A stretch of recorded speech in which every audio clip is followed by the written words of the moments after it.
What are some of the evidences that point you to believe that it was created by God? Well, the very first thing, it might surprise some people. So many people think that faith is a religious word. It means believing where there's no evidence. That's nonsense. Faith is an ordinary word. It means trust, and it's as important in science as it is in any other field. Atheism gives you no ground for trusting the rationality you need to do science. So what atheism does is not only shoot you in the foot, and that's painful, it shoots you in the head, and that's fatal. One of the things that was so important to me as a brand new believer was to be able to reconcile seemingly opposing ideas or disciplines like math and science, which I've always loved in school, and then this idea of faith and believing in things like a virgin giving birth and the resurrection of a man from the dead. And listening and learning from people like you has been so helpful to me. So here you are at Oxford, and you're debating notable atheists, you're teaching on math and on science, and yet you are a man of faith, debating people like Christopher Hitchens, who's wonderful to listen to, and Richard Dawkins, who's challenging to so many of us. Have you always had a love for math and science, or is that something that developed later in your life? No, it developed very early on.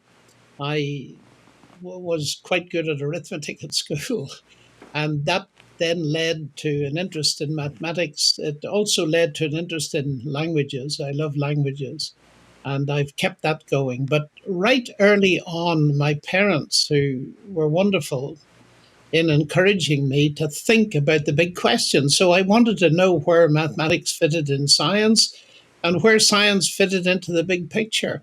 And I was a teenager at the time when I discovered that it was quite clear that science didn't give us a full picture. It can't explain everything. And I started voraciously reading and thinking and studying, and particularly C.S. Lewis, who I lived to hear in 1962 in his last lectures, was a tremendous help to me in showing how logical Christianity was, just as logical as the mathematics that I loved. For some people, studying mathematics is worse than eating broccoli. And yet you say that you love to study math. What is it about mathematics that's interesting? Well, I love broccoli too. I think the fascination is you here have a very highly compressed language. And we discover that in some mysterious almost way, that it tells us something about the universe. We can reduce some of the things going on out there in the universe to mathematics. And we think of Isaac Newton and his gravitational equation, or Kepler's laws, or the Clerk Maxwell's laws of electromagnetism. And that always fascinated me, that in a few symbols you could capture something which, when you unfolded it, gave you, for instance, if you take Newton's equation, gravitation equation, you can very rapidly see that the planets move in ellipses round the sun as focus. And that kind of thing absolutely riveted me. Of course, it all depends, I think, at school time of having a really inspirational teacher, which I was very fortunate to have. So I love mathematics. But you see, the fascinating thing is, Einstein once said, the only incomprehensible thing about the universe is that it's comprehensible. And he put his finger on something very important. And that's one of the reasons I'm a Christian, because mathematics works. And atheism gives me no explanation of why mathematics works. But the great scientists, Newton I've named, Kepler, Galileo, Clerk Maxwell, Faraday, all of them were believers in God. And I think the best way to sum that up is in the words of C.S. Lewis. He once said, "Men became scientific because they expected law in nature. And they expected law in nature because they believed in the lawgiver." So there's an intimate connection with the biblical worldview and the rise of modern science. I often say to people, Kurt, that I'm not remotely ashamed of being a scientist and a believer in God, because arguably Christianity gave me my subject. I love that. And you mentioned earlier that your parents encouraged you to read on a wide variety of subjects and from a variety of authors, not just a Christian worldview, but others as well. Do you recommend that for parents today? Because there's certainly things that they could be reading that would undermine a biblical worldview. We need, as parents, particularly Christian parents, to prepare our children for going out into college and university. And I know the statistics in some countries are horrifying, that over 70% of kids who profess Christianity at school, within 2 or 3 years of university, they've lost it. And I think one of the main reasons for that is that the parents are not spending time answering their questions, or if they can't answer them, which is often the case, feeding them with really good information, which is available today in a measure that it wasn't available when I was younger, and helping them to think through these worldview issues. You cannot live in a pluralistic, complex, multicultural world and stand as a Christian without facing questions. And you need to be ready to answer them and defend the Christian gospel. And that's what I try to spend most of my life doing. You mentioned that you had a chance to actually sit in some of the classrooms or the lectures, hear lectures from C.S. Lewis. What a privilege that must have been. How did your sitting at his feet influence the career path that you've taken? Well, I went to the last of his lectures in 1962 in Cambridge, not knowing that he was seriously ill. He died the following year, as you will recall. But he'd begun to influence me long before I reached Cambridge in 1962, because my father gave me a copy of Mere Christianity, and it was like standing under a fire hose of logical thinking, and it just opened my mind, and I devoured every word.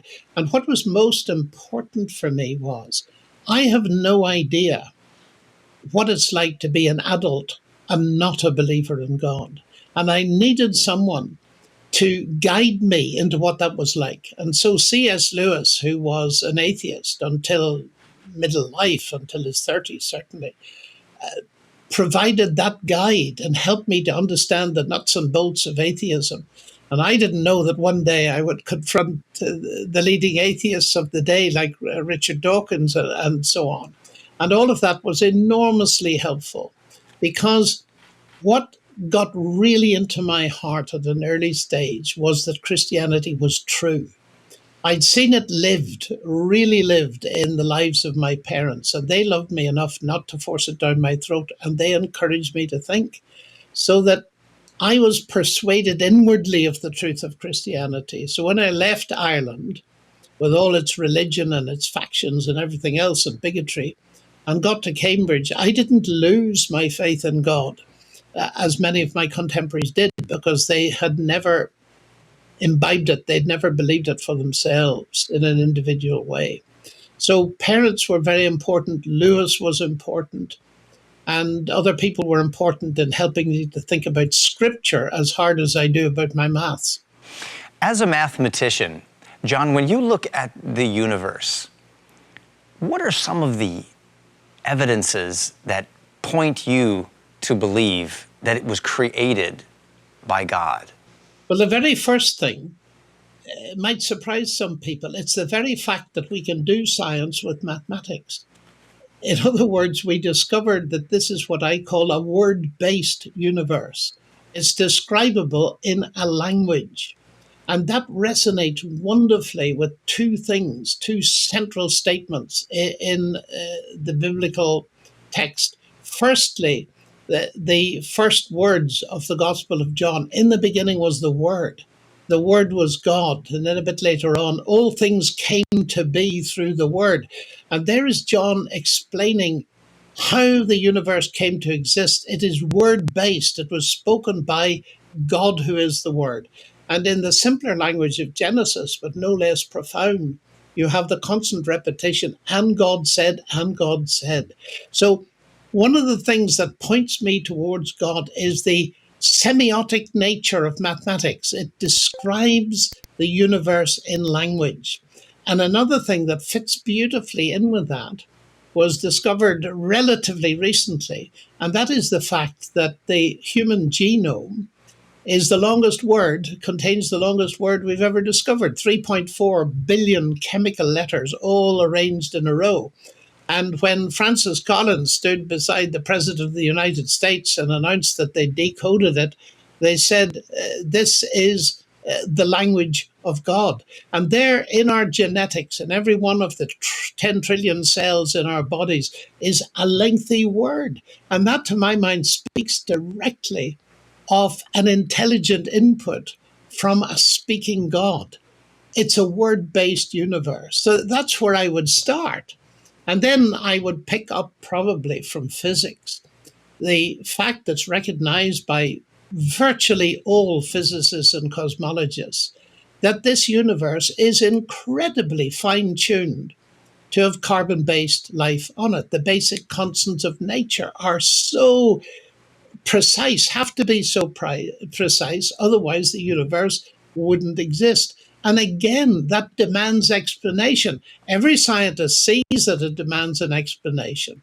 But people like the late Stephen Hawking, who was a genius and was in Cambridge around the same time as I was there, they reject, of course, the God explanation, but they come to believe in a universe that created itself from nothing, which to my mind is logically absurd apart from anything else. John, I'm so glad you're not recommending that people stay away from the tough questions, but you are inviting them into those difficult questions and to explore those things. And that's what I want for my children. And I love that you see studying math almost as a form of worshiping God. Explain what you mean by that. We think of singing as worship or reading the scriptures, but studying mathematics, in what way does that send us into worship? Well, not quite in the same way. I think if we're singing really good music, you're actually verbalizing things about God. And that is very important because, as I understand worship in its narrow sense at least, it is a response to God speaking. And it's our articulating what we think about God and believe about Him. Just to give you a crude analogy, if you want to get people to laugh, you have to tell them a joke. You don't discuss the mechanics of laughter. And if you want to get people to worship, you tell them about God. You don't discuss emotion or anything like that. And therefore, it seems to me the primary source of worship is God speaking to us through His Word. But mathematics and the study of nature in general, the heavens declare the glory of God, not only visually, but mathematically. And there's an absolute beauty in some of the mathematics that we study. And it certainly fits perfectly in with the idea that whatever we do, whether it's mathematics or expounding scripture, both of which I like doing, we do all to the glory of God. It's not restricted to what happens inside a church building. John, I heard that you wrote a little book, and it's being read around the world, called Can Science Explain Everything? Why is everyone talking about this book so much? It addresses a feeling that's very widespread, that science has been so successful. Look at the technology it has produced. Surely in the end, it will answer everything and push religion right out to the side, and especially any ideas of God. And I want to combat that. And I want to say that science is powerful. I love it, but it's limited. And it's easy to see that it's limited. There's a very brilliant Nobel Prize winner called Sir Peter Medawar, and he once said it's so easy to see that science is limited because it cannot even answer the questions of a child. Where do I come from? Where am I going? And what is the meaning of life? And he hit on something very important there. The late Lord Sachs, who was the chief rabbi in the United Kingdom and Commonwealth, wrote a book once. He was a brilliant philosopher. And he said something roughly like this: science takes things apart to see how they work. Religion puts them together to see what they mean. And The point is that science can answer many questions, but it cannot answer the questions of meaning. We often put it this way, that science answers mainly the how questions and the why questions of function. Why is that bit there? But it cannot deal with the why questions of purpose. And I often illustrate this by telling a story about a fictitious Aunt Matilda who's baked a beautiful cake, and there it is in front of us. And she presents it to an assembly of all the Nobel Prize winners and asks them to analyze the cake. So you get a brilliant chemical analysis, you get an analysis in terms of biology and physics, in terms of quarks and electrons and everything else. And they give you a huge and perfect analysis. And when they've finished, she says, now, just before you go, please tell me why the cake was made. And she begins to grin. And the physicist, well, he can tell what it's made of, but he can't tell why she made the cake. And nor can the chemist, and nor can anybody else, not even the mathematicians who don't get Nobel Prizes. None of them can tell her why. Only she can if she reveals it to them. Now, this is a very simple analogy, but it's hugely important because it's the same with the universe. We can examine what it's made of and get brilliant scientific theories, but to understand why it was made and why we were made, God who created it will have to reveal it to us. Now, here's the important thing. When Aunt Matilda reveals it to us, we don't shut our reason off. We use our reason to understand her revelation. And just as we use our reason to understand science, how it works, we use our reason to understand her explanation of why she made it. And it's exactly the same, because so many people think that faith is a religious word. It means believing where there's no evidence. That's nonsense. Faith is an ordinary word. It means trust, and it's as important in science as it is in any other field.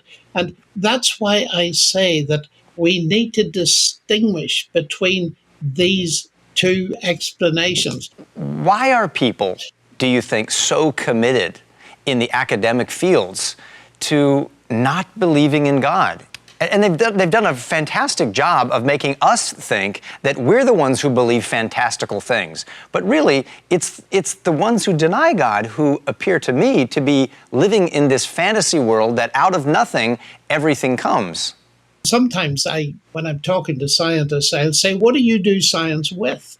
And they will talk about some expensive equipment, and I point to my head and I say this. Oh, they said, you mean and they're about to say mind when they know that it's not politically correct to believe in the mind. So they say your brain, you do science for your brain. I say, okay, I believe the brain and the mind are separate, but that's another discussion. You do science with your brain. Give me the short history of the brain. And they come up with something like this. Well, the brain is the end product of a mindless, unguided process. And I look at them and smile and I say, and you trust it? I said, tell me honestly, if you knew that the computer that you use every day for doing your science was the end product of a mindless, unguided process, would you trust it? Now, here's the interesting thing. I have always got the answer no. And I say to them, you have a problem, don't you? Because you are giving me an explanation of your brain mind that you wouldn't accept in any other area. Atheism gives you no ground for trusting the rationality you need to do science.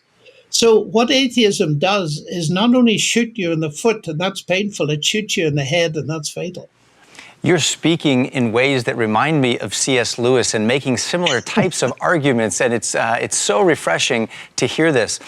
Do you address in your book the objection that somebody might make, well, your Matilda argument sounds great and your teapot argument sounds great because she wanted to make the cake. There is a purpose. Someone wanted a cup of tea.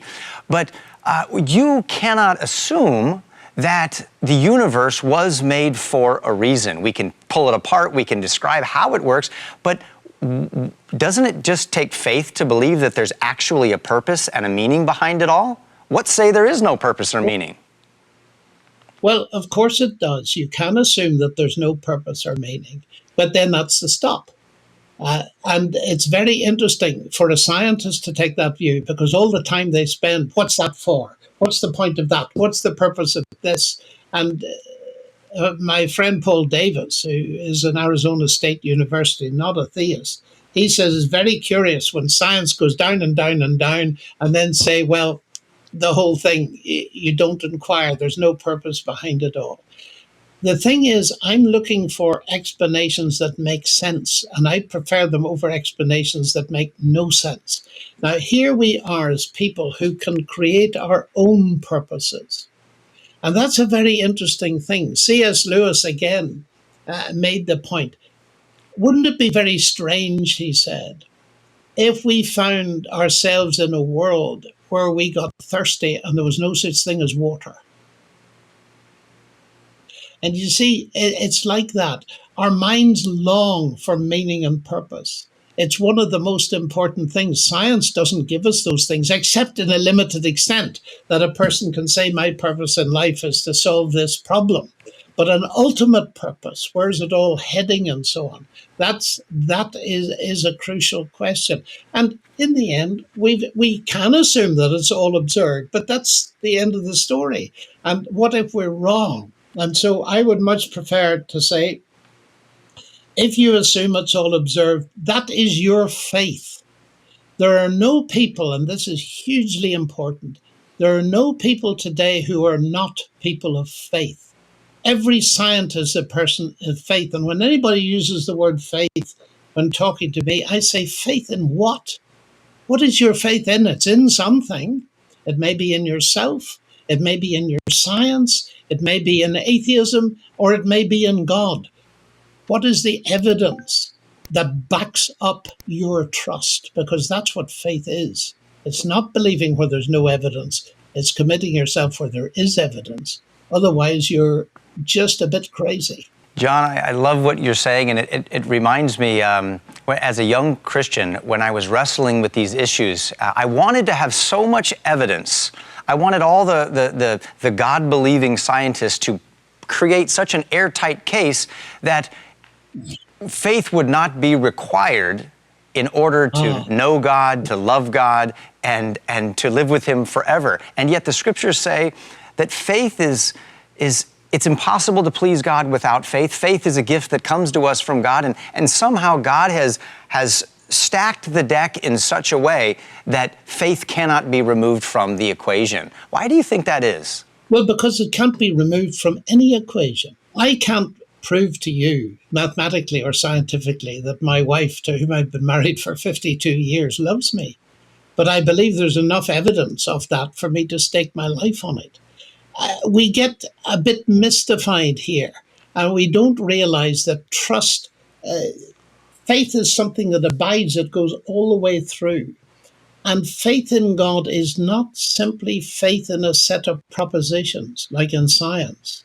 Faith in science is believing certain things, equations, and the rationality of the universe.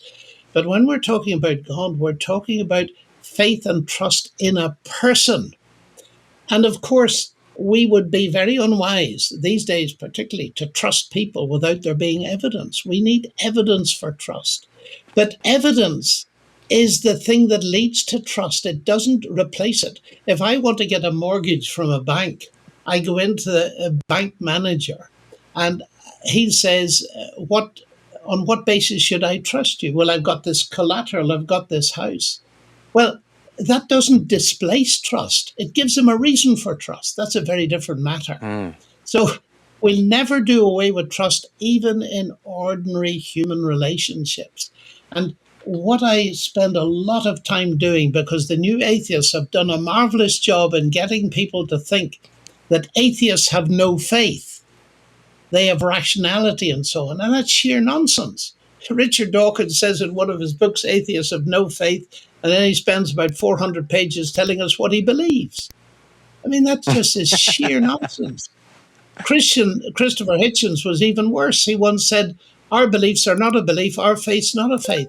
Because what they get confused with is the distinction between faith in a genuine self, that is, trust in something based on evidence, and blind faith, which is trust where there's no evidence.